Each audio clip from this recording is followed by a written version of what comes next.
Hey, everybody, it's Ron Johnson, and this is the Ron Johnson Show on Locked On Sports Minnesota. I am excited because the top 100 players in the NFL have been named. Well, no surprise. We knew Justin Jefferson was top 5. He's number 2. Patrick Mahomes is number 1. But one thing people didn't account to, because these numbers have come out, and nobody, I don't feel like, is talking about this. Kirk Cousins, he's top 6. Top 6 in the NFL. We'll talk about why and why the players are voting for him coming up next on the Ron Johnson Show. Locked On Sports Minnesota Podcasts. It's endless Minnesota Vikings talk with the diverse voices of your local experts. Now the Ron Johnson Show. On the field, in the broadcast booth, Ron Johnson is Minnesota sports. He's played with them, hung out with them, and grown up with all the big names in Minnesota sports. They're hanging out with Ron Johnson. It's the Ron Johnson Show on the Locked On Sports Minnesota podcast. And it starts now.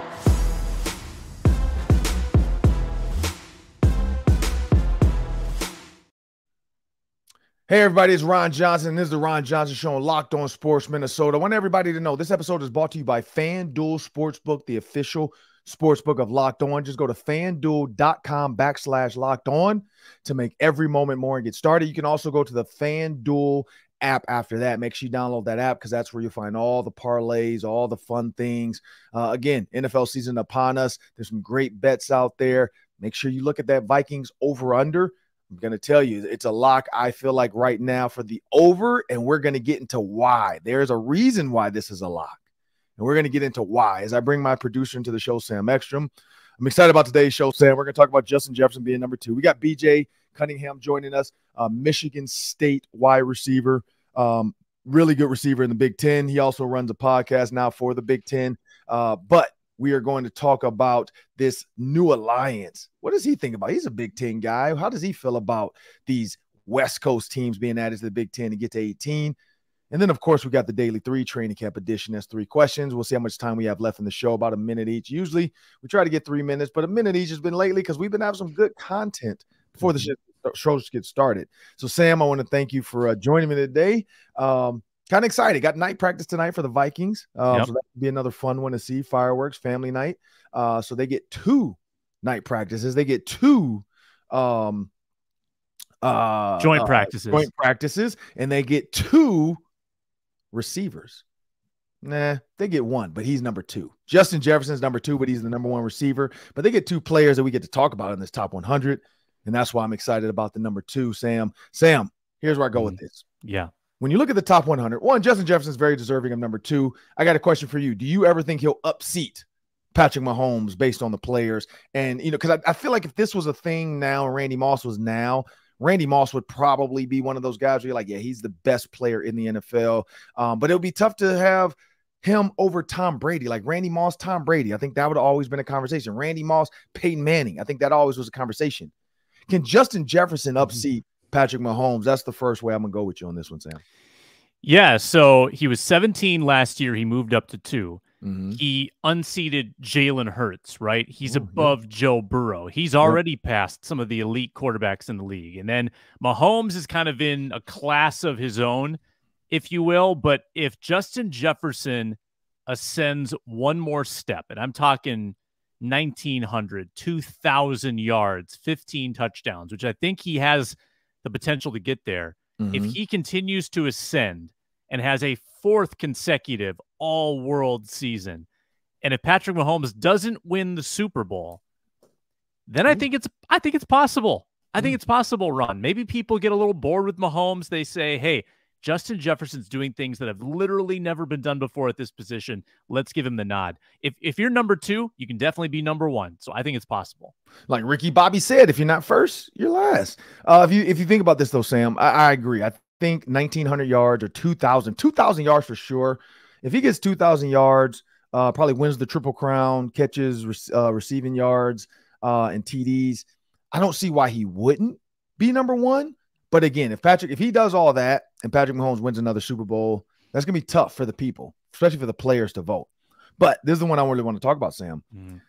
We know our friend Shannon Sharp years ago, not years ago, probably 2 years ago, I had a viral tweet. It went viral. I tweeted, I don't see 10 quarterbacks that I would take over Kirk Cousins. You might find me 1 or 2 or 3, but I don't see 10. You can't tell me Kurt Daniel Cousins, KDC, is number 11. That was my tweet. I can't I can't find a bunch of people commenting on their quarterback. Oh, give me Kyler Murray, give me Dak Prescott, give me all these people. But Shannon Sharp, I will say, give him credit. He made it viral. Shannon Sharp tries to dunk on top of me. Here's the quarterbacks he told me he would take over Kirk Cousins. Brady, okay. Burrow, yeah.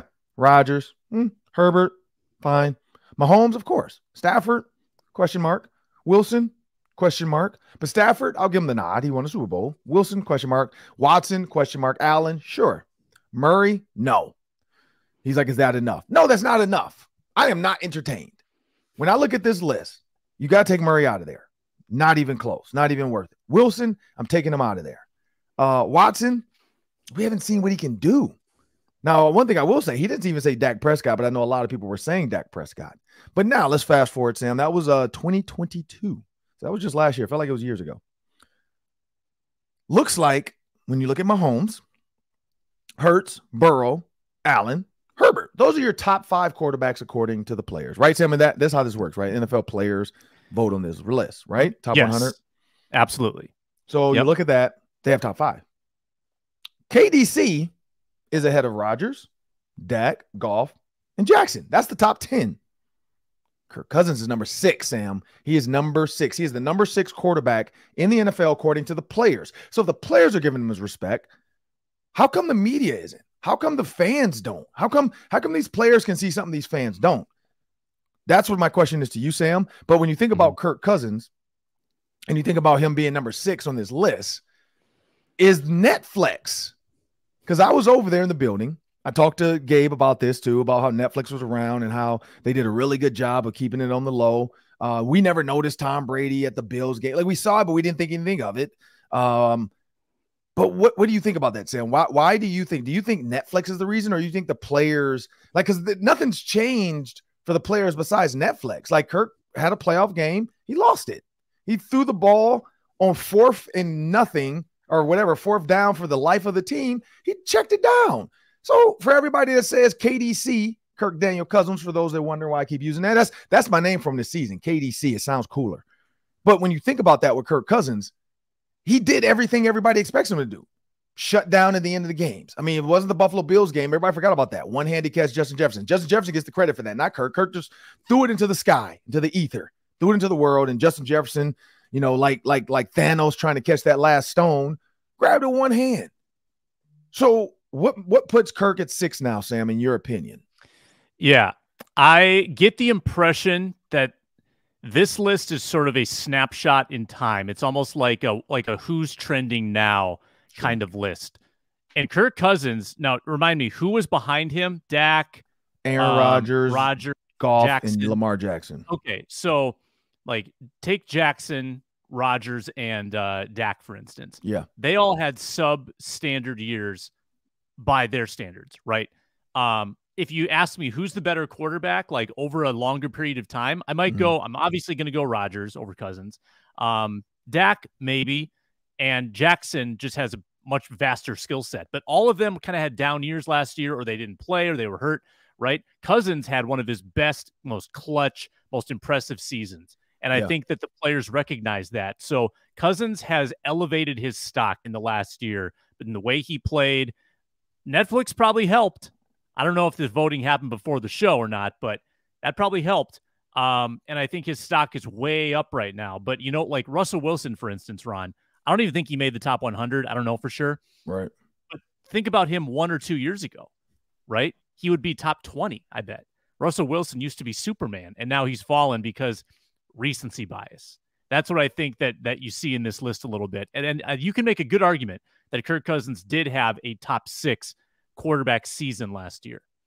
Yeah, I mean, he did. He had a top 6 quarterback season. I mean, top 4. I mean, if you think about his stats and everything, and when you look at, you know, like this list, when you talk about the quarterbacks that Shannon Sharpe was trying to name. Like, Shannon, he, whatever reason, I get it, because, he always does that. Every time somebody talks about Kirk Cousins, everybody has to do it. And then you go back to the list of tweets and the list of people, because, again, this was on, and again, I told Shannon this too. I'm like, yo, I didn't realize this, Sam. That was like 3 days before my birthday, 4 days before my birthday. So he could have threw me a bone, but he tried to dunk on me and come over the top. And that's why I'm glad he did it, though, because that's what I try to tell people. I don't, like Ryan Clark, we know we've had Ryan Clark on the show. He talked about Kirk Cousins' upside. We've had, some of the top analysts, Weish from the NFL Network on the show. And so when you think about Shannon Sharpe's comments about these quarterbacks, I think it's recency bias. Like years before that, that was the, what's his name? That was the Mike Zimmer era. So Kirk Cousins wasn't like, he wasn't known or loved under the Mike Zimmer era. I mean, it's funny though. Like I said, this tweet every season comes back. Sam, do you want to guess how many like impressions or people that have looked at this tweet now since like, and again, a year ago, Sam, it was 2 million. That was the number when Shannon Sharpe did this and we went back and forth on Twitter. What do you think it is now? If it was 2 million last year, I'm going to guess 3 million, 4 million.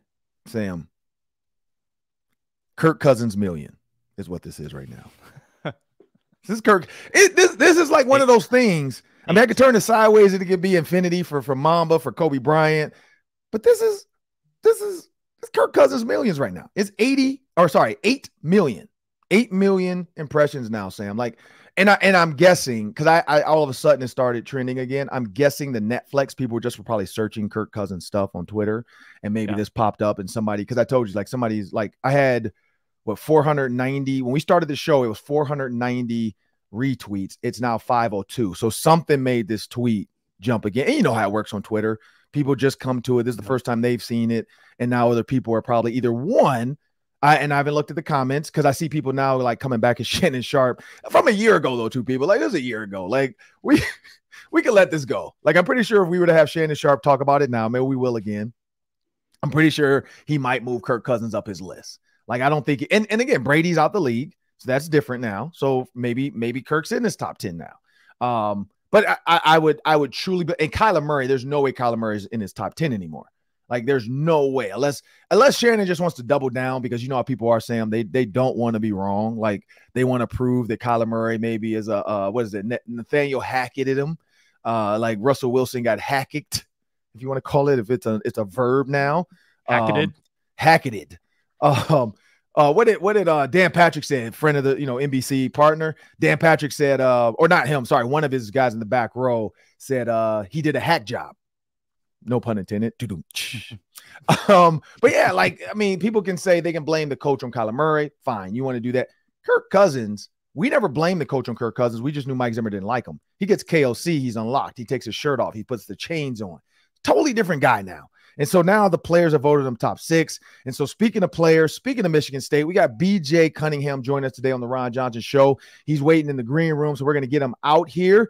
But before we do that, we have a word from our sponsors. Let me tell you about FanDuel and a wonderful new promotion at FanDuel Sportsbook. It's football related. Yes, football is here. The season is so close to kicking off. Right now, when you make a future bet on a Super Bowl winner, you can get bonus bets every time they win in the regular season. So go find a team that's going to win a dozen games. You can get bonus bets every time they win in the regular season. And then, of course, if they win the Super Bowl, you get paid that future. Pick any team to win, get bonus bets, and you can put those on the spreads, the player props, over-unders, and plenty more options. So many ways to bet football at FanDuel. FanDuel.com/lockedon is the website. FanDuel.com/lockedon. Start earning those bonus bets with America's #1 sportsbook. FanDuel, make every moment more. Well, now it's time for the Hanging with Ron Johnson segment, and I love talking to receivers. You guys know that. Like, any chance I can get a receiver on the show, I'm going to do it. And I got to bring a really good one in from Michigan State, because Big Ten football right now is trending. And not just Big Ten football, Big Ten sports, but Big Ten football for sure is trending.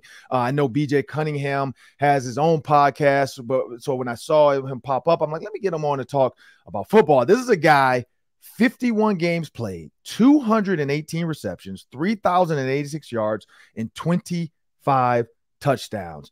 That is some big time numbers. I want to thank BJ Cunningham for joining me on the Ron Johnson Show, man. Appreciate you for joining me.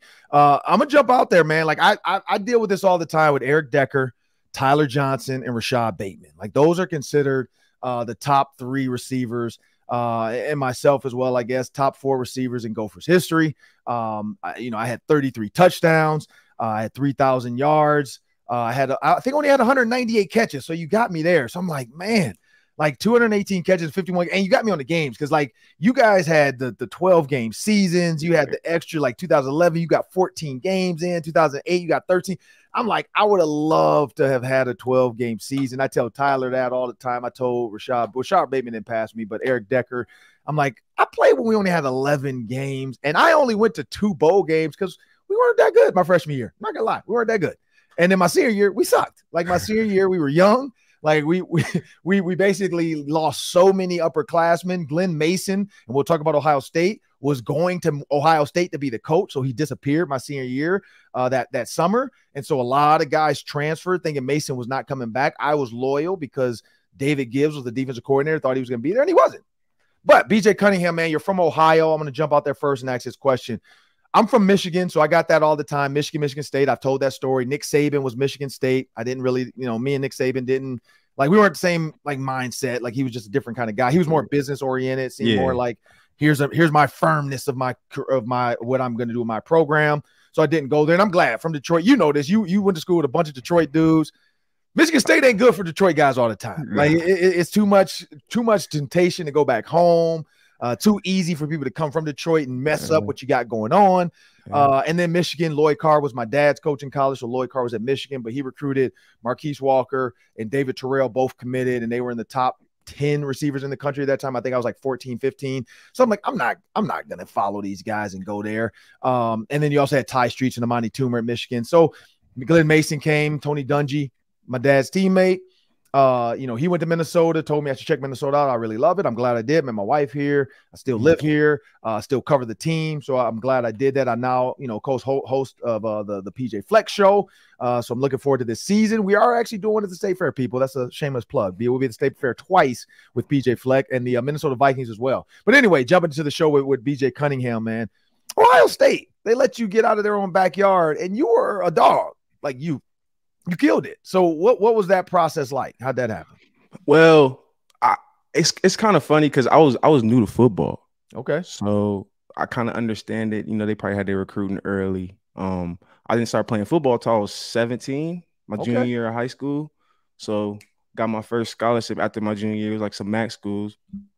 Cincinnati was there in that mix with Coach D. He ended up going to Michigan State. So I was riding with Cincinnati, waiting on Ohio State the whole time, thinking they were going to offer me late. And Coach D went to Cincinnati. I pulled the trigger with him at Michigan State. And honestly, like you said, being a Detroit guy going to Michigan State, it's a lot of temptation going home, people coming to visit you. Yep. So I feel like me just being that extra few hours away just kept me a little bit more, focused. Everything happened for a reason because I ended up still getting into something at Michigan State, but stuff happens. It's college, it's life. We young, but I still felt like that was the best decision for me. Yeah, no, because I look at the 2008. That would have been your year coming in there. None of these names jump off to me. Like Brian Hartline was legit. I'll give him that. And then you have Brian Robisky. He was legit. After that, it's not a bunch of names of names. Like it's not anything where you would be like, man, I can't believe Ohio State. They were loaded. I see why they didn't take you. Like it's not anything like great that year. Later on, but 2008, it wasn't like they had everything they needed. So it's their loss, your game. You ended up in Michigan State. You played at a school where, I know Charles Rogers. I know Plaxico Burress. How was it as you started to ascend on that list? It's crazy. So I redshirted when I came into Michigan State. So obviously I wasn't ready. I had just started playing. I didn't know I had to know linebackers were blitzing when I'm running my route to cut it off, the hots and all that stuff. So I'm just new. I was a see-ball, get-ball guy when I first got to school. So when I first got stepped on the field my redshirt freshman year, some people noticed who were paying attention, but a lot of people just see the numbers. Man, I was coming in third receiver, catching hitches. My first read, I caught like 42 balls, maybe 20 of them were hitches. Yeah. Just coming in, 2-minute drill. I'm running the hitch, the slot running the fade, the smash. I was running hitch smashes, catching the hitch smashes. So then, catching the ball just get your confidence up, right? So the next year, I'm like, oh, I'm about to turn it up. So scored me a few touchdowns, started getting featured in the offense. And then after my redshirt sophomore year, it kind of clicked. Like people were coming up to me. Like I wasn't really paying attention to the numbers. I'm just enjoying college, man, enjoying ball, enjoying my teammates. Then somebody comes up to me, you're not too far away from the all-time receptions record. And this is my junior year. So I was like, then once that got put in my head, it was just like it's go time. I got a new receiver coach, Terrence Sammy, who came from Central Michigan. He had coached Antonio Brown at Central Michigan. He came over to me and I just got that little bit of extra separation that I was missing. I was a bigger receiver. I was going to get it, but he gave me that little extra separation that took me to that next level. And he changed my game a lot, and I saw it change. And then I got that record, man, and ended up being, a point in my life where it was just like, dang, I went from not being able to know anything about football to being the all-time leading receiver at Michigan State. So it was real surreal for me. But climbing that ladder, man, Chuck, Plax, Andre, Plax and Dre came back a few times, got to kick it, hang out with them, meet them, get some game from them. So yeah, man, it was great, and I'm just glad to be in that group of guys. Yeah, and in 2012, you heard your name called by the Philadelphia Eagles. You were drafted to the NFL. When you got the call, and I know that I've been through that process. That's a long day. It's a nerve-wracking day because you don't really know who's going to take you. You don't know where your future is going to be, maybe for the next 3 to 4 years. And you ended up kind of on the East Coast, where I went to Baltimore Ravens, so we both were on the East Coast. But what was that moment like when you finally got the call from the Eagles? Man, it was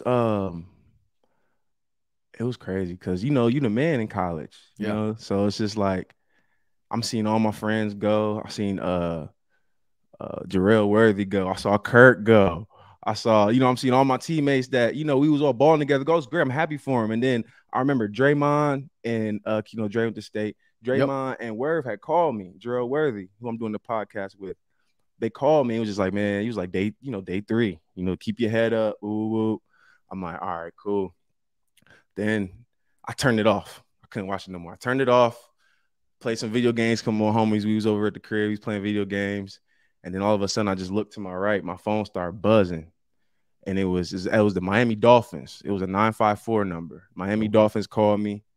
And I talked to Jeff Ireland on the phone. And they turned the TV back on. And it was me getting drafted. But it was nerve-wracking, like you said. You being the man in college, everybody the man, you thinking people telling you this, or you thinking that, you think you one of them. So it was real humbling, nerve-wracking, and exciting all at once. And like I said, a moment I'll never forget and happy to be a part of. Yeah, and when you look at Michigan State, like you said, you play with Kirk Cousins. I actually covered, I don't know if you remember this, but I think 2009, 2010, I worked for the Big Ten Network. I was the play-by-play host for the Big Ten Network. Color analyst for the Big Ten Network. So I had Michigan State, I think, twice. But I remember meeting, because you were there for this, the Nichols, Kirk Cousins, back and forth, who was going to be the starting quarterback. So I was kind of there at the beginning of that when Keith Nichols came in, end up going to receiver. For those that want to know that story, Kirk, basically took over and became the quarterback. I also know Ghostin. When you think about Ghostin from Detroit, I know he was a Michigan State guy as well. And when you look at that, Kirk Cousins as a young guy, some people, he rubbed the wrong way. I know Ghostin was one of them, but Kirk has grown as a player. But when you remember Kirk as a quarterback, because again, he was battling for that spot when you were there, then he ended up being the starter. What was Kirk Cousins like as a quarterback then? Because you were his receiver. Man, it's crazy. I think about this a lot when I watch him play, and I see all like the people talking and all the adversity that he goes through in the league. So look, Kirk got redshirted with me, so we were on scout team together. Me and Kirk had so much chemistry on that field, starting with just going against our defense, right? Yeah. Our starting defense, you saw how Kirk was threading the rock, getting me the rock, how confident he was just in practice. Okay, so then redshirt freshman year comes, we got Brian Hoyer at quarterback. He's a senior now. So, Kirk's behind him. And mind you, Nick Foles came in with Kirk too. So we had my class was Nick Foles and Kirk Cousins. Oh, wow. In my freshman class. Yeah. So Nick didn't get redshirted. I mean, he's 6'6". He's a prototype quarterback, Right. and he was their 4-star guy. Me and Kirk were the 3-star guy. So we got Nick playing or backing up Hoyer freshman year. Kirk's on scout team. Then Hoyer, the next year, Hoyer's at quarterback again. Keith Nickel transfers in. Yep, from Oklahoma. Yep. Nick Foles leaves. He's like, man, I don't want to do this. I came to play ball. I ain't trying to. Hey, do you think, Nick? That's my guy. I love him. We ended up back in Philly together. It's crazy. But Keith comes. So now it's Kirk's turn to be the starting quarterback. But now we got this 5-star recruit that transferred back in from Oklahoma, who, he had the Sam Bradford battle, didn't win that, comes back to Michigan State. He was the almost Mr. Football pretty much here. Yeah. So, and Kirk knows that, right? So Kirk coming in, locked in, focused. And, Keith was one of those, he was like a more mobile guy. He could throw a big arm, could run, obviously he ended up playing receiver. So training camp comes and it's time to vote for captains. Kirk gets voted captain, but he's not even in the start. He's not even the starter yet. So that just goes to say, like you were saying earlier, how much the team thought of Kirk. You're not even a captain. You going into your redshirt sophomore. I mean, you're not even a starter. You're going into your redshirt sophomore year. You're a captain. And you're going through a quarterback battle with a 5-star who just transferred back in from Oklahoma, who Coach D called the top receivers to come walk him around the facility. I'm thinking, oh, he about to take Kirk's spot there. He on an official visit with the top receivers on the team. Like, right. You know how it goes. So boom, training camp come. Kirk beat him out. So when I saw that happen, and I saw Keith get moved to a receiver. Yep. I just saw the adversity. And then I saw when the draft happened, when they drafted RG3 and Kirk, I'm like, oh, he ready for this. So that's what I'm saying. Like I remember his dad, he used to always tell my mom, the cream gonna rise to the top. And I felt like Kirk been the cream, man. No matter what people say, he gonna rise to the top. You know what I'm saying? We all have our mishaps in the game, but for some reason, everybody just locks in on his. I don't know why, but to me, that all that adversity he faced and faces, I saw it 10, 15 years ago, and it's coming to light right now. And I'm proud of my guy, man, for real. Yeah, no, because when you are right. Because 2009, I remember coming there to cover the team. I forgot who you guys were playing, but it was like early in the season.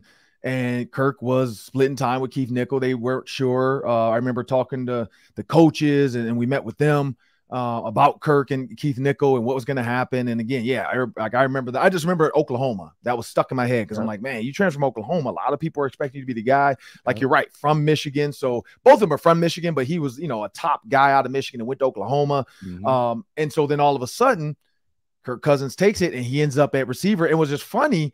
And like, I think the Big Ten championship, didn't Keith Nickel catch like a big pass from Kirk or something like that to help you guys win the game? Yeah, or the bowl game or something. Bowl game. He won the game. Yeah. He got the game-winning touchdown in triple overtime. Yeah. And I'm gonna be real. Like Keith was nice at receiver. Like he was good. Like he athletic, bro. Caught a little post, little 7-step in the back of the end zone, huh? I know. I'm about to say I remember that because I remember Keith Nickel finally, got his retribution. Didn't do anything after that, but wasn't really a guy that you consider one of the top receivers. But I just remember BJ Cunningham too because I wore number 3 in college. I remember he had number 3. He was a big receiver at 6'2". I remember talking to I think Mark Snyder. Tim Allen. Tim Allen was there. He was our player personnel director too for Glenn Mason. So Tim Allen was there. That was one of the reasons why I'm glad I got to cover Michigan State, because when I got there, Tim Allen was there. So he and I talked about you. We talked about some of the other players as well. We talked about Kirk Cousins, of course, a ton. And he's a guy that I think it's too late now. Players are starting to change their minds. They were voting him top 6 in the NFL, but it is what it is. It's just not going to change. But we got to talk about this Big Ten, man. The transition to the Big Ten. When you played, I think you guys might have been at 12 teams by then, but when I played, we were at 10. Then it switched to 11 with Penn State. And then I don't remember when it got to 12. I don't remember that.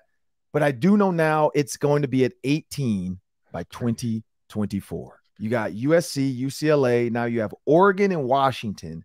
As a former player, what are your thoughts on the Big Ten expansion? I love it. I love it because we know the Big Ten. The Big Ten has always been kind of old school ground and pound football, which is great. Yeah. I know I got to Michigan State. I don't know about you at Minnesota. At Michigan State, the motto was pound, green, pound, which is cool. But as a receiver, that's not what you're trying to hear all day. Correct. Right. So I love it, even for the fans. Right. Yeah, it's changing. It changes it because the West Coast offenses are going to come. And speaking of pound, the NFL does not care about running backs anymore. I feel like Kanye West when he talked about the president. But the NFL does not care about running backs. Like, they don't. Jim Irsay had the most ridiculous, and I worked for Jim Irsay. I appreciate the job he offered me with the Colts. I was a coach there for 2 years under Tony Dungy and Jim Caldwell for another year. So I appreciate Jim Irsay. Great guy. We've had Cato June, Reggie Wayne. Love Colts guys. Love it. Ben Utek. But Jim Irsay, I got to be honest. And Pat McAfee, Coach. I coached him. I've been on the Pat McAfee a couple of times. So I love the Colts. So there's no Colt hate for anybody that sees this. But Jim Irsay went a little too far. He said, and again, I think he was misquoted. So the requote was, if I die and Jonathan Taylor's out of the league. At first, everybody's like, man, why are you killing off both of y'all? But he said, if I die and Jonathan Taylor's out of the league will go on, blah, blah, blah. One, if an owner dies, yes, the league's going to go on because you guys sell the team all the time. You guys are just in. But as a player, you can't say if he's out he's not out the league. He's still one of the top running backs. So when you hear that, though, and now the Big Ten making this change, do you think like even college recruiting might change a little bit for some of these teams when they realize like throwing the ball is the way of the world now, and like to stick with a team like Oregon, to go against a team like USC, UCLA, like you got to be able to spread the ball around because it's going to be a shootout. And then also like DBs and linebackers, like you're going to need more DBs, less middle linebackers because nobody's running lead zone anymore. Nobody's running like lead up the 46 counter anymore. It's just toss, jet sweep. Like, what are your thoughts on how the running back is changing in the NFL?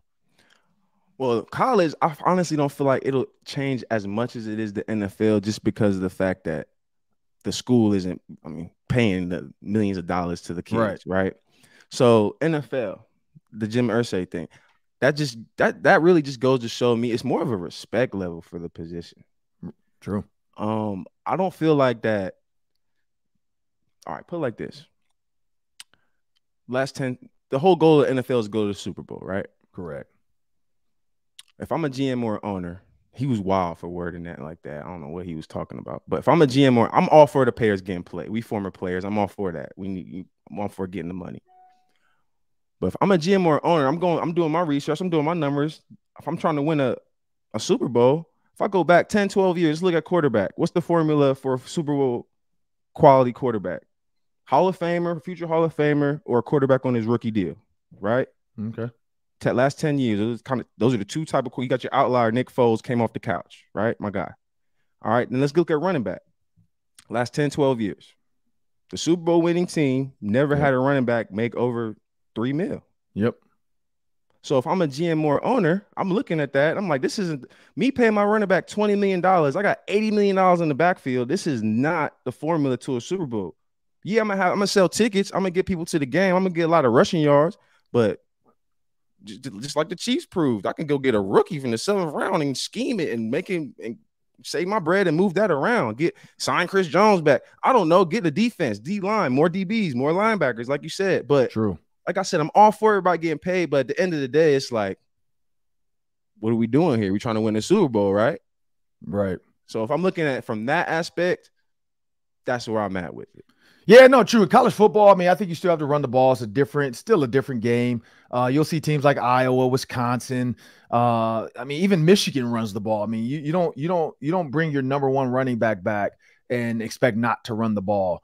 Iowa, they're not built to spread the ball out. Right. And so it's going to be West Coast versus Midwest. And I think we'll see Minnesota.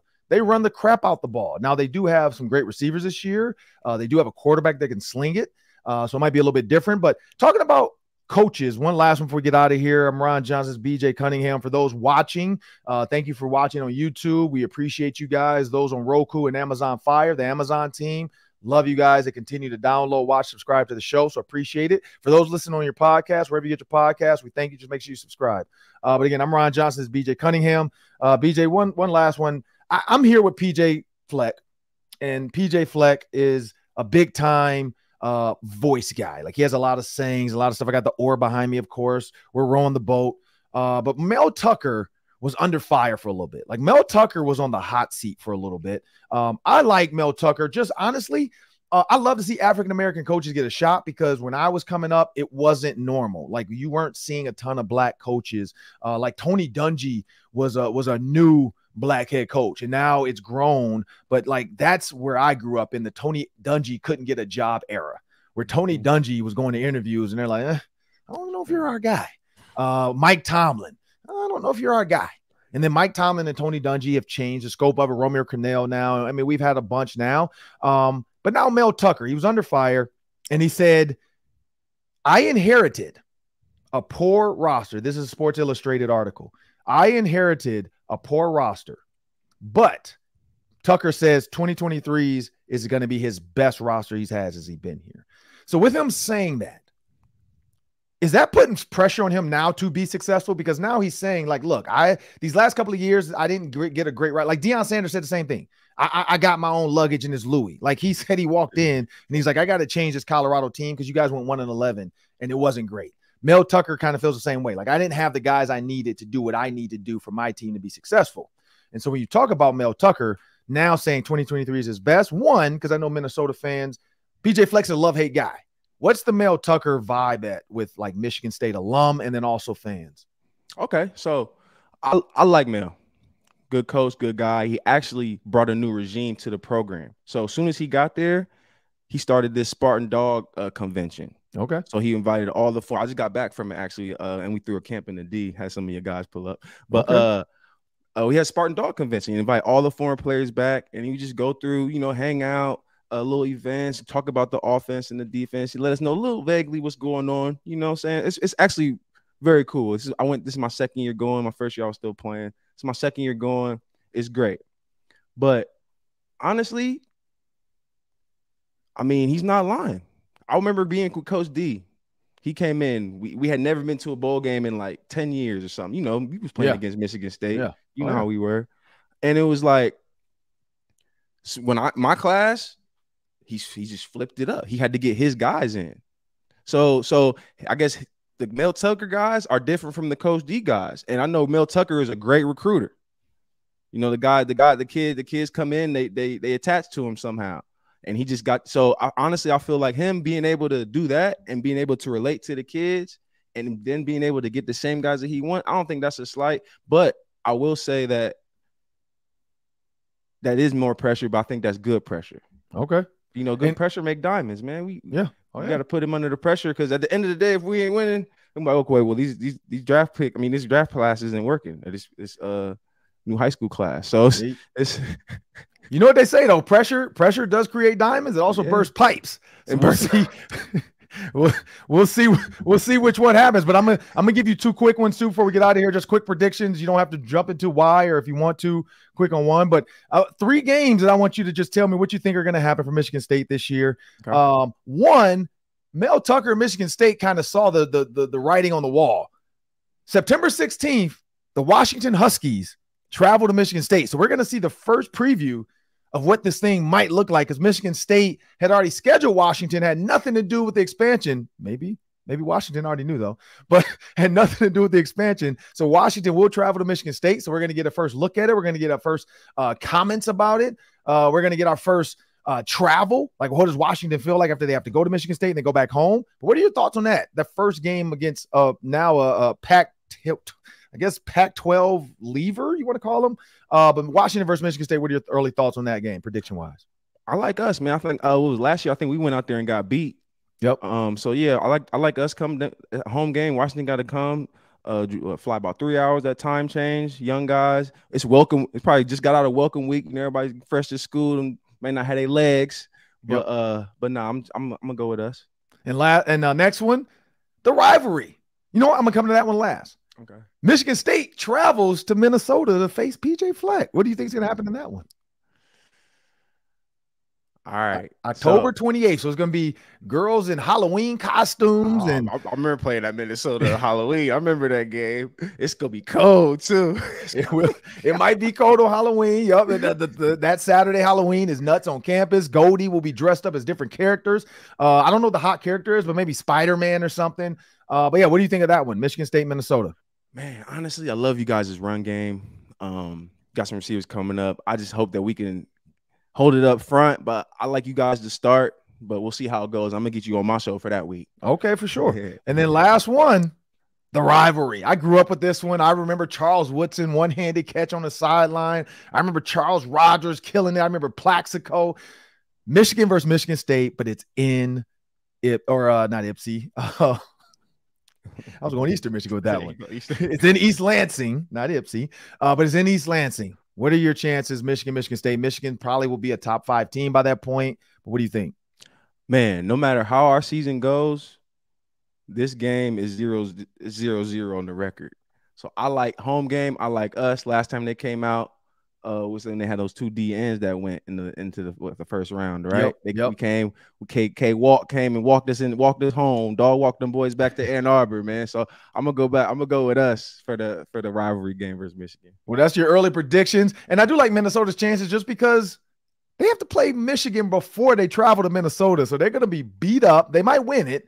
And if they do win it, all their energy, all their hate, all their Spartan dogs, it might be a fight. Michigan State is just, you got a lot of Detroit boys on both sides. You got a lot of Ohio boys on both sides. You got a lot of Illinois boys on both sides. Mm-hmm. So it's hate. Like some people say love hate. It's just hate for some people. Like some people just hate other schools. Like we hated Wisconsin and Iowa when we played them. Now after we were done, it's all love. But when we were playing them, we hated them. Like it's just absolute hate. I actually enjoy Michigan. Larry Foote, Cato June, Todd Howard, Braylon Edwards, like those were guys I knew. So I enjoyed the Michigan games.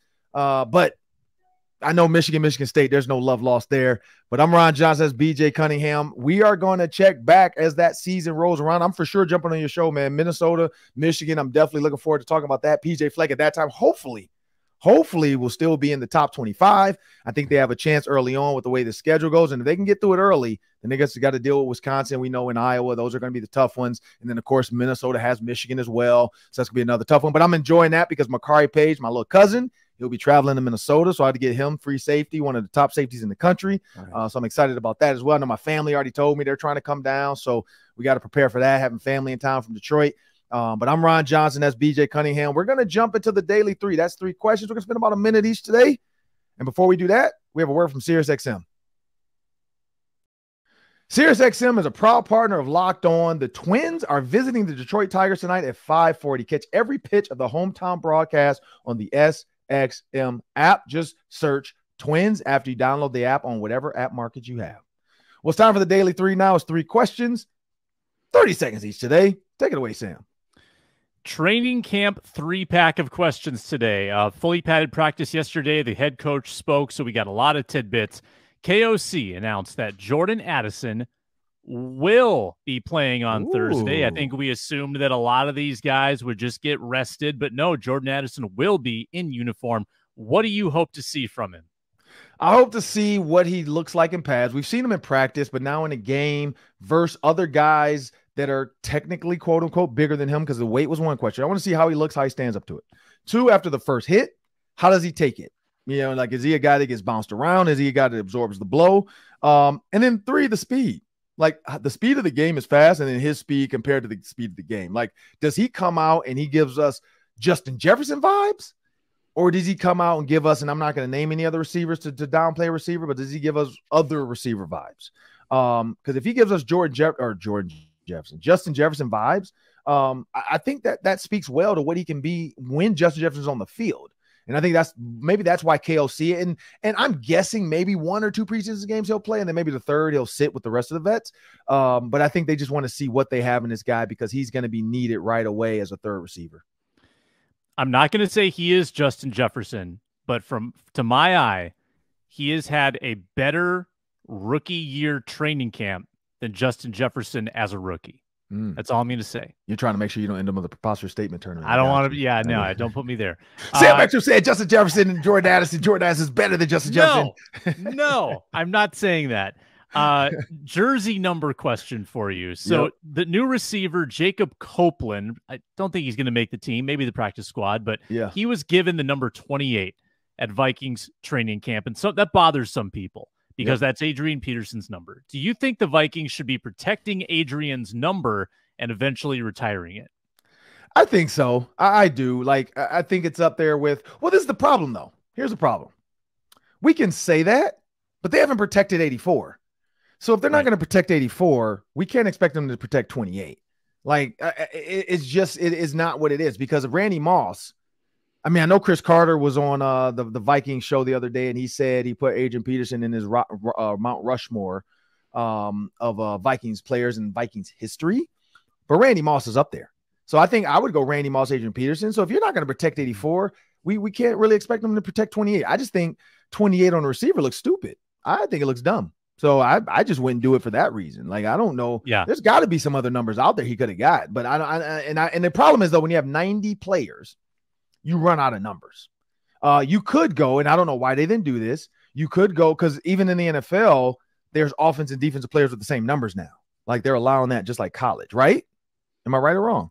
Or no? So no, in preseason that is allowed. But not in regular NFL. Season. They have to change it. College still allows that though. College, you can have two number ones, one on offense, one on defense. I know college allows that because it's 100+ players.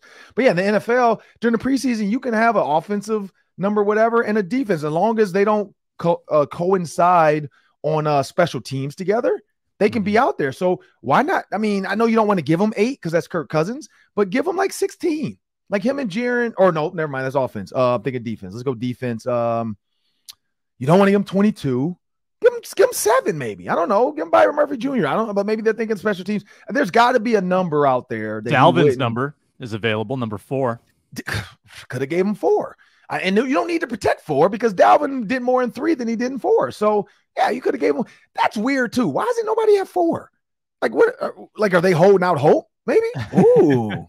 Hey, if I was a young receiver coming in, I would want number 4. Right. Then if Dalvin comes back, then you make him buy it off you. Exactly. But maybe the Vikings are holding out hope for Dalvin Cook to return. Because he hasn't signed with the team yet. He's still a free agent. They still have some money for him because they haven't officially signed a bunch of people. So hey, maybe the Vikings, the secret number 4 hold out for Dalvin Cook to come back. Oh. What's the last one? I like the conspiracy. All right. Running backs. Kene Nwangwu is injured right now, but let's say that he is not available on Thursday. How are you splitting up the running back workload in Thursday's game? I'm guessing Alexander Madison won't play. So I'm going to give a healthy dose of, I want to see as much as possible of Ty Chandler because right now Ty Chandler is fighting to get Nwangwu out. If Brandon Powell can become your punt and kick returner, just the way the league is structured now with the way you can fair catch a kickoff now and just go to the 25 like college football, the way they're trying to get the kickoff out. Brandon Powell's fast, quick, shifty. So he's a guy that can get through holes like Dante Hall. But Kene Nwangwu is strong and fast and has top end speed. So I don't know. I want to see a healthy dose of Ty Chandler because I think you really want to see if he could be running back 2. And then you give McBride some more. And then maybe by the 3rd preseason game, you flip it, or maybe the 2nd preseason game, you flip it. Like this game, you go all Ty Chandler and a little bit of McBride. And then you flip it the next game and go all McBride and a little bit of Chandler. And you see what you get from the 2 guys. So that could be the way to go. Yeah, I like that. I like giving at least, one of them reps with in the first half with the better personnel around them. Yeah, I like that. You don't want to give them the same workload of like, hey, you're going against 3 defenses because whoever goes second is going to get a lot of 3s.